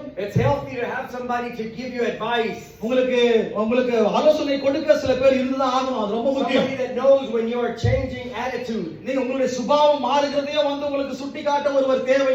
One of my directors got mad recently because I told her. என்னோட இருக்கிற டைரக்டர் ஒருத்தர் வந்து அவங்க வந்து ரொம்ப கோவம் அடிச்சிட்டாங்க. ஏன்னா அவங்களுக்கு நான் ஒரு காரியம் சொன்னேன். I went to her city to graduate her students. அவங்களுடைய நகரத்துக்கு போய் அவங்களுடைய மாணவர்களை பட்டமளிப்பதற்கு போயிருந்தேன். And I told her the last 3 times that you and I have talked, you have, how do you say, scolded? You have scolded me. She scolded me. Yeah. Okay, அவங்க சொன்னேன், போன 3 முறை நான் உன்னை சந்தித்த பிறகு ஒரு முறை நீ என்ன ரொம்ப மோசமா திட்டின. You're not the same person that I met 5 years ago. ஆனா 5 வருஷத்துக்கு முன்னால பார்த்த ஆளை போல நீ இப்ப கிடையாது. Why are you always mad? Why are you always irritated? ஏன் எப்பவுமே கோபமான ஒரு எரிஞ்சு விடுற ஆளா இருந்த, கோபமடைகிற ஆளா இருந்தேன்னு கேட்டேன். She got quiet and just stepped away. ஆனா அப்படி கேட்டபோது அந்த பெண்மணி எந்த பதிலும் சொல்ல அமைதியா வெளியேறிட்டாங்க. Because she knew that I was right. ஏன்னா அவங்களுக்கு தெரியும் நான் சரியா தான் சொல்லிருக்கேன்னு சொல்லி. I told her, I'm so sorry, I'm telling you this. நான் போய் சொன்னேன், நான் மன்னிச்சிராங்க, நான் உண்மைதான் உன்கிட்ட சொல்றேன். I don't know what's happening in your ministry, I don't know what's happening in your marriage. உங்களுடைய வாழ்க்கையில என்ன நடக்குதுன்னு தெரியாது, உங்க திருமண வாழ்க்கையில ஒரு ஊழியத்துல என்ன நடக்குதுன்னு சொல்லி எனக்கு தெரியாது. But it's my responsibility to tell you that you need to be happy or you're going to shut down your ministry, shut down your school. ஆனா நீ கோபப்படாம எரிச்சல் அடையாம நீ சந்தோஷமா அமைதியாய் வாழ்வது ரொம்ப அவசியம். அப்படி இருக்கும்போது அது அப்படி இத சொல்ல வேண்டிய கடமையா இருக்குன்னு சொல்லி நான் சொன்னேன். See, if you don't rest, நீங்க வந்து ரெஸ்ட் எடுக்காத பட்சத்துல you will be a victim of collapse. ஓய்வு எடுக்காத பட்சத்துல நீங்க வந்து எப்போதுனாலும் வெடிச்சு சிதறிடுவீங்க. If you don't rest, நீங்க இளைப்பாறலன்னா, ஓய்வு எடுக்கலன்னா, when you realize it or when you wake up to that reality, it will be too late. பாருங்க, நீங்க வந்து ஓய்வே எடுக்காம ஊழியம் சொல்லி ஓடிக்கொண்டிருக்கும்போது ஒரு நாள் யோசிப்பீங்க, ஐயோ நான் கொஞ்ச நாள் ஓய்வு எடுத்திருக்கணுமே சொல்லி யோசிக்கிற நாட்கள் வரும். Yes, that also happened to me. எனக்கும் அப்படி நடந்திருக்கிறது. You will find yourself in the hospital. அப்படியே நீங்க ஊழியத்து நிமித்தமா ஓடிட்டே இருந்தீங்கன்னா ஒரு நாள் ஹாஸ்பிடல்ல தான் உட்கார்ந்திருப்பீங்க. Heart attack does not give signs. ஆமா, ஹார்ட் அட்டாக்ல இருந்து எஸ்கேப் ஆக முடியாது. I had a metabolic discomposition. Everything, my body was off. Everything was off. இப்படி ஊழியம்னு சொல்லி ஓடிக்கொண்டதால என்னுடைய சரீரத்துல எல்லாமே எதிர்மாறா செயல்பட ஆரம்பிச்சு சரீரத்துக்குள்ள. All of that happened because you were trying to be the big ministry man. இதெல்லாம் ஏன் நடக்குதுன்னு சொன்னா, நம்ம வந்து பெரிய ஊழியம் நிறைய ஊழியம் சொல்லி மட்டும் காண்பிப்பதற்காக ஓடி ஊழியம் செய்யும். So you did not balance yourself in ministry versus rest. ஊழியத்திற்கும் ஓய்வுக்கும் சரியான பங்கு இல்லாதனால இப்படி நடக்கிறது. Then your wife starts experiencing your unrest. அப்புறம் உங்க மனைவிக்கு தெரியும், நீங்க ரெஸ்டே இல்லாம ஓடுறது உங்க மனைவிக்கு நல்லா தெரியும். You start failing in your own marriage. அப்ப என்ன ஆகுது, அப்போ நீங்க உங்க திருமண வாழ்க்கையில நீங்க தவறி விடுறீங்க, fail ஆயிடுறீங்க. You start losing respect with each other. ஆமா, உங்களுக்கு மரியாதையை நீங்க இழக்குறீங்க. Less laughs, less smiles. சிரிப்பு கம்மியாயிடுது, சந்தோஷம் கம்மியாயிடுது. Bad humor. மோசமான காரியங்களை பேசிக்கொள்றோம். You do not admire each other anymore. ரெண்டு பேர் முகத்தை கூட பார்த்து பேசிக்கிறது கிடையாது. The same issues of the people that you were counseling to, the same issues of the people that you were counseling, நீங்க ஆலோசனை கொடுத்த ஜனங்களுக்கு இருந்த அதே பிரச்சனை தான் now you're experiencing them in your own marriage. உங்களுடைய வாழ்க்கையிலே அந்த பிரச்சனை நடக்குது. மற்றவங்களுக்கு என்ன ஆலோசனை கொடுத்தீங்களோ அந்த பிரச்சனை உங்க வாழ்க்கையில வந்துருது. All of that because of lack of rest. இதெல்லாம் ஏன் நடக்குதுன்னு சொன்னா, ஓய்வு எடுக்காத பட்சம். Jesus extends an invitation to us. அப்படிப்பட்ட ஜனங்களுக்கு தான் இயேசு கிறிஸ்து ஒரு அழைப்பு விடுக்கிறார். In that scripture that I told you, Matthew 11:28. மத்தேயு 11:28 நான் சொன்ன வசனத்திலே that Jesus tells you that he will offer eternal peace. இயேசு சொல்றாரு, நான் உனக்கு சமாதானத்தை கொடுக்கிறேன், என்னுடைய சமாதானத்தை தருவேன்னு சொல்றாரு. Matthew 11:29. மத்தேயு 11:29 you will find rest for your souls. நான் உனக்கு இளைப்பாறுதலை தருவேன்னு சொல்றாரு. Okay. No, let him read. He reads for half hour, man. ஆமா. அச்சா ரொம்ப நேரம் படிக்கிறீங்க, படிக்காதீங்கன்றாரு. I'm sorry. There's there's burdens that we carry as Christians. அப்ப கிறிஸ்தவர்களாக நாம பலவிதமான பாரங்களை நாம சுமந்து The கொண்டிருக்கிறோம். world doesn't carry burdens that we carry. பாருங்க, நாம சுமந்ததான பாரத்தை உலக ஜனங்கள் சுமப்பது கிடையாது. You carry a burden about sin, right? Every Christian carries it. பாருங்க, எல்லாருமே பாவம் என்ற பாரத்தை சுமந்து கொண்டிருக்கிறாங்க. You're concerned if you are sinful before God. பாருங்க, தேவனுக்கு முன்பாக நம்ம பாவம் நிறைந்தவா இருக்கிறோமா? We carry burdens of legalism. பாருங்க, நாம பலவிதமான பாரத்தை நம்ம சரித்து ஏற்றுக்கொண்டிருக்கிறோம். We carry burdens of guilt for the things we do. நாம செய்த காரியங்களை குறித்தான குற்ற உணர்ச்சி என்ற பாரத்தை சுமந்து We கொண்டிருக்கிறோம். carry burdens of competition against other ministries. மற்ற ஊழியர்களோடு இருக்கிறதான போராட்டம் அதுவே ஒரு பெரிய பாரமாய் அவங்களுக்கு அவங்களோட அதிகமா ஊழியம் செய்யறது அந்த ஒரு காரியம் பாரமாய் மாறிவிடுகிறது. All of this because of your supposed passion for ministry. இது எல்லாமே என்னன்னா நீங்க எல்லாமே ஊழியத்தை குறித்து மிகவும் வாஞ்சலா இருக்கிறீங்க, இல்லன்னு சொல்லல. But you're killing yourself. ஆனா நீங்களே உங்களை சாகடித்துக் கொண்டிருக்கிறீர்கள். Grab your family. உங்களை குடும்பத்தை நீங்க அவங்க கொஞ்சம் பார்க்கணும். Put them in a bus and let's go to Ooty and have a vacation. அந்த ஃபேமிலியோட பஸ்ல ஏறி ஊட்டிக்கு போங்க I அப்படின்னு. love Ooty. எனக்கு ரொம்ப ஊட்டி பிடிச்சிருந்தது. You can have some good tea. ஆமா, அங்க போய் நல்ல ஒரு டீ குடிக்கலாம். And bring back some good tea for me. ஆமா, அங்க நல்ல டீ கொடுப்பாங்க எனக்கு. நீங்க என்ன கொடுக்குறோம்? Genesis 1:31. You get good tea here as well. Yeah, good tea in Ooty. Yeah. Okay, அது 1:28. In Genesis 1:31, 1:31ல rest was one of the God's climax. அது தேவனுடைய கடைசி அவர் செய்த கடைசி வேலை ஓய்வு. ஆமா, அவர் கிளைமாக்ஸ் என்ன, சிருஷ்டிப்பின் கிளைமாக்ஸ் என்ன? ஓய்வு. After creating the universe and the world, அந்த சராசரங்களை உலகத்தை எல்லாவற்றையும் படைத்த பிறகு God rested, தேவன் ஓய்ந்திருந்தார். and he didn't call it good until it was perfect. பாருங்க, அதுக்கு பிறகு அவரு நல்லதுன்னு சொல்லல, ஓய்வு என்ன சொல்றாரு? மிகவும் நல்லதுன்னு சொல்றாரு. So that establishes a model of quality. பாருங்க, அப்ப ஓய்வு என்பது தேவன் கொடுத்திருக்க ஒரு தரமான காரியம். To rest is the culmination, is the finish of a job well done. ஓய்வு என்பது ஒரு நல்ல ஒரு கிரியை செய்து முடித்ததற்கான அடையாளமா இருக்கு. You are to do things with excellence. நீங்க செய்கிற காரியத்தை நீங்க திறம்பட செய்யணும், நல்ல அருமையா செய்யணும். But then after that you take your rest with your family. ஆனா செய்யற வேலையை நல்ல பக்காவா செஞ்ச பிறகு ஓய்வு எடுக்கணும். ஆமென். It's a biblical concept because God told Israel about the Sabbath. பாருங்க, இது வேதத்தின் அடிப்படையில் இருக்கிற காரியம். இந்த ஓய்வு நாளை குறித்து இஸ்ரவேல் ஜனங்களுக்கு தேவன் கட்டளை கொடுத்திருந்தார். See, us Pentecostals or us Shabad, Christians, அதான் தமிழ்ல ஓய்வு. we criticize the Sabbath நாம வந்து ஓய்வு நாளை பல நேரங்கள் நம்ம பரியாசம் பண்ணுகிறோம். because we really don't understand what it's about. அது என்னன்னு நம்ம சரியா அறிந்து கொள்வது, ஓய்வை குறித்து நம்ம சரியா அறிந்து கொள்வது கிடையாது. Let me tell you what the Jewish Sabbath is about. யூத கலாச்சாரத்திலே அந்த சபாத் ஓய்வு என்பது என்ன என்பதை நான் உங்களுக்கு சொல்ல I'm விரும்புகிறேன். not saying that you should practice it. No. நீங்க இதுதான் நீங்க வாழ்க்கையில நீங்க பின்பற்றணும் நான் சொல்ல வரல. ஆனா அவங்களுடைய கலாச்சாரம் எப்படின்னு சொல்ல வரேன். I just want to explain to you what the Jewish Sabbath is about. அவங்களை பொறுத்தவரையில் சபாத் ஓய்வு என்பது என்ன? This is what they do. They sit with their families. இப்படிதான் ஓய்வுனா இப்படிதான் செய்வாங்க. என்ன பண்ணுவாங்க? குடும்பத்தோட உட்காருவாங்க. They hug their daughter. அவங்க பிள்ளையை அரவணைச்சுப்பாங்க. They cherish their son. அவங்க மகனை கூட சேர்ந்து பேசுவாங்க, சந்தோஷமா இருப்பாங்க. We watch a movie. சேர்ந்து ஒரு நல்ல படம் பார்ப்பாங்க. We have dinner. அது பிறகு சேர்ந்து டின்னர் சாப்பிடுவாங்க. My son, what makes you suffer? அவன் பாத்துக்க பிள்ளைய மகனை பார்த்து கேட்பான், உங்களுக்கு என்னப்பா பிரச்சனை, ஏன் அப்படி இருக்கிறேன்னு சொல்லி I கேட்பாங்க. want to know about your week. அந்த போன வாரம் நீ என்னெல்லாம் செஞ்ச சொல்லுப்பா அப்படின்னு சொல்லி கேட்பாங்க. My daughter, what makes you laugh? அவங்க மகளை பார்த்து சொல்லுவாங்க, நீ போன வாரம் என்ன பண்ண, எவ்வளவு சந்தோஷமா இருந்தேன்னு கேட்பாங்க. Tell me about your pains. Tell me about your joy. என்னெல்லாம் போன வாரம் எவ்வளவு கஷ்டப்பட்டே இல்ல சந்தோஷமா இருந்தியா, அதெல்லாம் எனக்கு ஷேர் பண்ணுமான்னு கேட்பாங்க. We eat again. விசாரிப்பாங்க. நம்ம சேர்ந்து விளையாட ஒரு கேம் போடுவோம். We watch another movie. வேற ஒரு படம் பார்க்கலாம் சேர்ந்து. We hug each other. நம்மள சேர்ந்து அரவணைப்போம். Eat some popcorn. எல்லாம் பாப்கார்ன் சாப்பிடலாம் சேர்ந்து. And we love each other. நம்மள சேர்ந்து ஒரு நேசிப்போம். What is wrong with everything I said? பாருங்க, நான் சொன்னதுல ஏதாவது தப்பு இருக்குதா? Nothing wrong. ஒண்ணும் கிடையாது. It's all good, right? எல்லாமே நல்லது தானே? I do that when I go back home and sit with my நான் kids. வீட்டுக்கு போய் பிள்ளைகளோடு சேர்ந்து இருக்கும்போது இதுதான் செய்வேன். So it's a concept from God for you to rest. தேவன் மூலமா நமக்கு கிடைத்த ஒரு காரியம் ஓய்ந்து குடும்பத்தோடு நேரத்தை செலவிடுவது. So you need to stop saying that God created creation and He rested. பாருங்க, நம்ம சொல்ல வேண்டும், தேவன் சகலவற்றையும் சிருஷ்டித்து ஓய்வு இருந்தார். He did not need to rest. பாருங்க, அவர் ஓய்வு எடுக்க வேண்டிய அவசியம் கிடையாது. It was for you to rest. நீங்க ஓய்வு எடுக்க வேண்டும் என்று சொன்ன தேவன் ஓய்வு It was இருந்தார். for you to அது rest. நமக்கு தான் ஓய்வு. Rest is a provision from God. ஓய்வு என்பது தேவன் மூலமாய் நமக்கு கிடைத்த ஒரு to காரியம். renew your spirit. உங்களுடைய ஆவிக்குரிய காரியங்களை அறிந்து கொள்ளும்படியாக It gives us time for prayer, for reflection, for இந்த worship. ஓய்வு நேரத்துல நாம் தேவனை ஆராதிக்கலாம், வேதவசனங்களை தியானிக்கலாம், நாமே புதுப்பித்துக் கொள்ளலாம். To reconnect with the society. நாம மறுபடியும் நாமே புதுப்பித்துக் கொள்கிறோம். Quality time with your family. குடும்பத்தோடு ஒரு செலவு ஒரு நல்ல நேரமாய் It மாறுகிறது.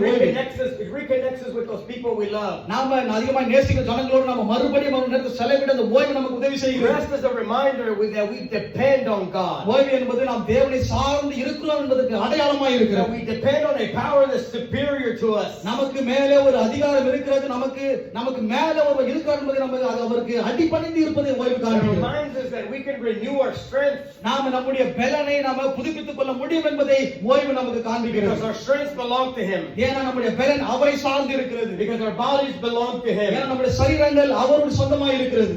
Amen. ஆமென்.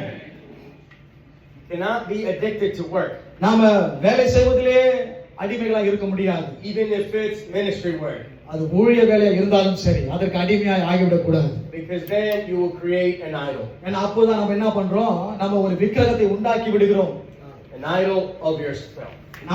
நமக்கென்று ஒரு விக்கிரகத்தை நாமே உருவாக்கி வேலை கிரி என்ற விக்கிரகத்தை நாமே உண்டாக்கி கொள்கிறோம். You need to have equilibrium, balance அது பிறகு இன்னொரு ரெண்டு காரியத்தை குறித்து நம்ம சம பங்கு நம்ம அறிந்து கொள்ள வேண்டும். between what's grace and what's holiness. கிருபை குறித்தும் பரிசுத்தத்தை குறித்தும் சரியான பங்கு நமக்கு தெரிந்திருக்க வேண்டும். When we think of grace, நம்ம கிருபையை நம்ம பேசும்பொழுது we think that it's something special that God gave us, நமக்கு தேவன் கொடுத்த ஒரு விசேஷமான காரியம் என்று நினைக்கிறோம். and we act and we run on that. ஆனா நம்ம கிருபையிலே ஓடிக்கொண்டிருக்கிறோம். In other words, you think that because your church is growing, நினைக்கிறீங்க உங்க சபை என்பது வளருகிறது, பெருகிக் கொண்டிருக்கிறது, God must be happy with you. நீங்க நினைக்கிறீங்க கர்த்தர் ஆண்டவர் உங்களுக்கு சந்தோஷமாக மகிழ்கிறார் என்று சொல்லி நினைக்கிறோம். You think that because you might having some ministry success, நீங்க ஊழியத்துல சில வெற்றிகளை அடைந்ததனாலே you must be doing something right, நீங்க ஏதோ கரெக்டா செய்யணும்னு சொல்லி அர்த்தம் கிடையாது. and you misinterpret grace. ஆனா அப்படி செய்யும்போது நம்ம கிருபையை தவறாய் புரிந்து கொள்கிறோம். 2 Corinthians 3:18, 2 கொரிந்தியர் 3:18 it says that as we look with an uncovered, unveiled face, நாம திறந்த முகமாய் அவரை நம்ம தரிசிப்போம் என்று சொல்லி வாசிக்கிறோம். like a mirror before the glory of நம்ம God, கண்ணாடி முன்பதாக நம்ம மகிமை காண்பது போல காண்கிறோம் என்று then we சொல்லப்பட்டிருக்கிறது. are transformed from glory to அதன் glory பிறகு நாம் மகிமை மேல் மகிமை அடைந்து என்று சொல்லப்பட்டிருக்கிறது. in the same image, அவருடைய சாயலுக்கு ஒப்பாய் என்று சொல்லப்பட்டிருக்கிறது. like in the Spirit of the Lord. தேவனை போலவே. It's like Moses, it's talking about Moses, you know that. இந்த இடத்துல மோசேயை குறித்து பேசப்படுகிறது, When சொல்லப்படுகிறது. Moses stood before the presence of God, தேவ பிரசன்னத்துக்கு முன்பதாக மோசே இருக்கும் பொழுது, and then after that he went to see the people. அதன் பிறகு அவன் ஜனங்களை பார்க்க போன பொழுது, So he was reflecting reflecting the glory of God that he showed to the people. தேவனிடத்தில் அவனுக்கு கிடைத்த அந்த மகிமையை ஜனங்களுக்கு காண்பிக்கும். அப்படி That's grace. அதுதான் கிருபை.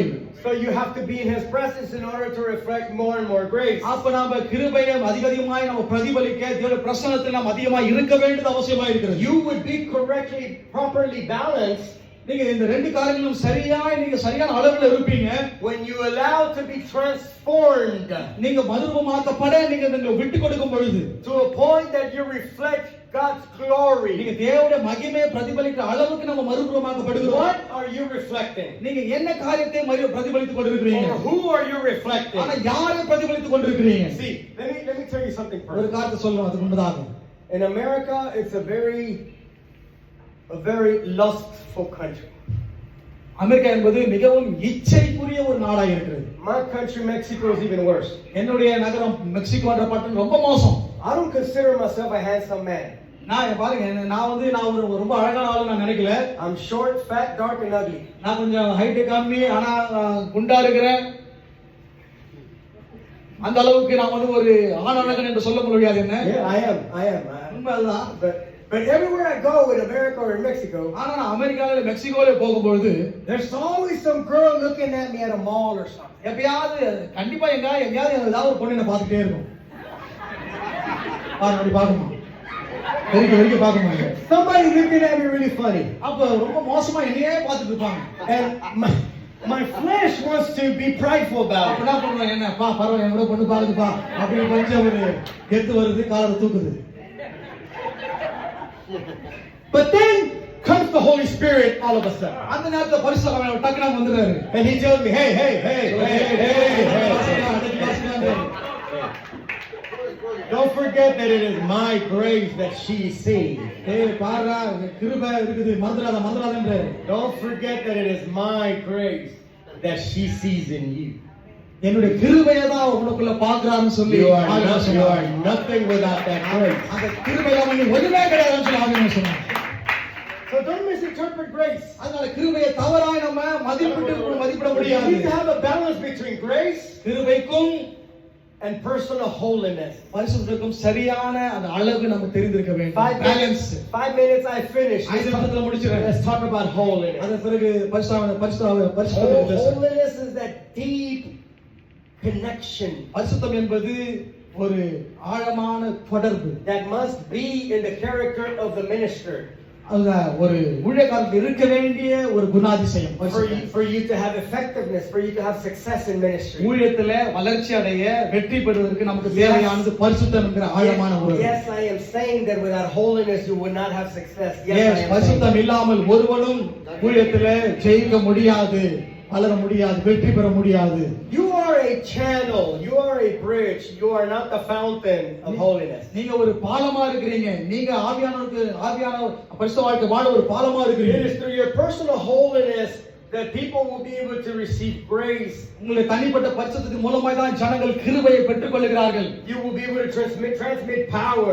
நீங்க வல்லமையை எடுத்துக் கொள்கிறார்கள். You will be able to transmit the wisdom of God. உங்களுக்கு தேவனுடைய ஞானத்தை பெற்றுக் கொள்கிறாங்க மக்கள். If you don't have holiness, பரிசுத்தம் உங்களுக்கு இல்லாத பட்சத்துல and you try to transmit those things, நீங்க இப்படிப்பட்ட காரியங்களை ஜனங்களுக்கு நீங்க கொடுக்க நினைக்கும் பொழுது you contaminate the message. நீங்க செய்தியை கெடுத்து விடுறீங்க. Dangerous, right? அது ரொம்ப ஆபத்தானது. Hypocrisy will be your testimony. உங்களுடைய சாட்சியே மோசமான சாட்சியா இருக்கும். Without holiness, what you preach is not what you live. பரிசுத்தம் இல்லாமல் நீங்க பிரசங்கிப்பது ஒரு சாதாரண செய்தி தான், உங்களுடைய வாழ்க்கை அதல்ல. And you contaminate being the tool of evangelism. அப்ப சுவிசேஷம் பிரசங்கிப்பதற்கான ஒரு கருவியா நீங்க பயன்பட முடியாமல் போயிடலாம் பரிசுத்தம் இல்லாத பட்சத்துல. Holiness must be there. பரிசுத்தம் என்பது நிச்சயமாக இருக்க வேண்டும். Holiness is what lines us up with the true will of God. தேவனுடைய சித்தத்திற்கு நேராக நம்ம இணைக்கிற ஒரு காரியம் என்னன்னு சொன்னா பரிசுத்தம் தான். And when you line up with the will of God, நீங்க தேவனுடைய சித்தத்திற்கு நேராக நீங்க வரும்பொழுது then you can move forward. அது மூலமா நீங்க முன்னேறி போகலாம். The will of God is loosing yourself. தேவனுடைய The will of God is loosing your will. Losing.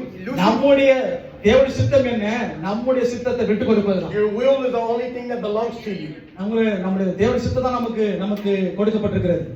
Not your hair, not your skin, not your health, not your family. Nothing belongs to you but your own will. எதுமே உங்களுக்கு சொந்தம் கிடையாது. உங்களுக்கு என்னதுக்கு ஒரு விருப்பம் இருக்கு, அதுதான் உங்களுக்கு சொந்தம். You know that because it's that decision, personal decision that you have to do.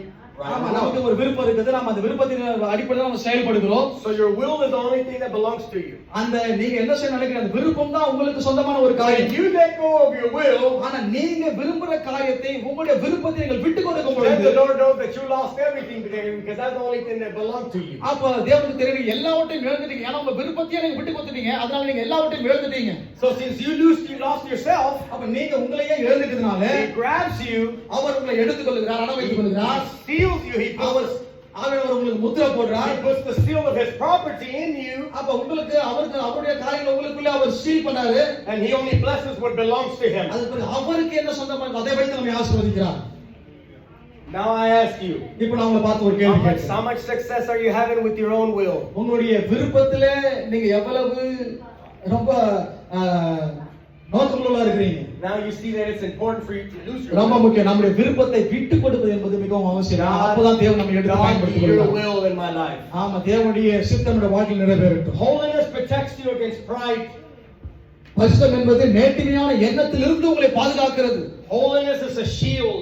பரிசுத்தம் என்பது ஒரு கேடகமாக இருக்கிறது. Because you will face many temptations here on earth. ஏன்னா இந்த பூமியில பலவிதமான சோதனைகளை நாம் எதிர்கொள்ள வேண்டியதா இருக்கிறது. But holiness keeps you centered on making sure that it is God's glory that shines and not you. அப்ப பரிசுத்தம் என்பது நம்ம பாதுகாக்கிறது தேவனுடைய மகிமை நம்மளமாய் பிரகாசம் அடைகிறது, நம்முடைய விருப்பம் அல்ல. Holiness keeps you centered on that God's glory shines.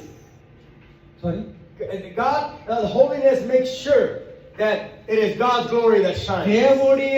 தேவனுடைய மகிமையை பிரகாசிக்க வேண்டும் என்பது எப்போ நம்ம பரிசுத்தத்தின் மூலமாய் தேவனுடைய மகிமை பிரகாசிக்கிறது. Holiness is not an ornament for you to shine. பரிசுத்தம் என்பது நாம ஜொலிப்பதற்கான ஒரு ஆபரணம் கிடையாது. Holiness is the beginning for you to bring forth fruit. நாம கனிகளை கொடுக்க நமக்கு உதவி செய்வது தேவனுடைய பரிசுத்தம். Now what I want you to understand in this teaching, இந்த போதனை மூலமா நீங்க என்ன கற்றுக்கொள்ள வேண்டும் என்று சொன்னால், now you see that there's work for us to be done in our own personal life. நமக்கு தெரியும் நம்முடைய வாழ்க்கையிலே நாம சில காரியங்களை மாற்றிக்கொள்ள வேண்டிய அவசியம் என்பதை நாம் அறிந்திருக்கிறோம். அப்படிதானே? Indians are used to perfecting your life. இந்திய மக்கள் எல்லாருமே கரெக்ட்டா பக்காவான்னு சொல்லி நாம நினைக்கிறோம். As a culture, because of your caste system where you come from, நம்முடைய கலாச்சாரத்துல பலவிதமான இந்த ஜாதி பிரிவுகள் இருப்பதினாலே நாம அப்படிப்பட்ட என்ன நம்ம செய்ததெல்லாம் கரெக்ட்டா சொல்லணும்னு நினைக்கிறோம். In Christianity, there's new areas for you to grow.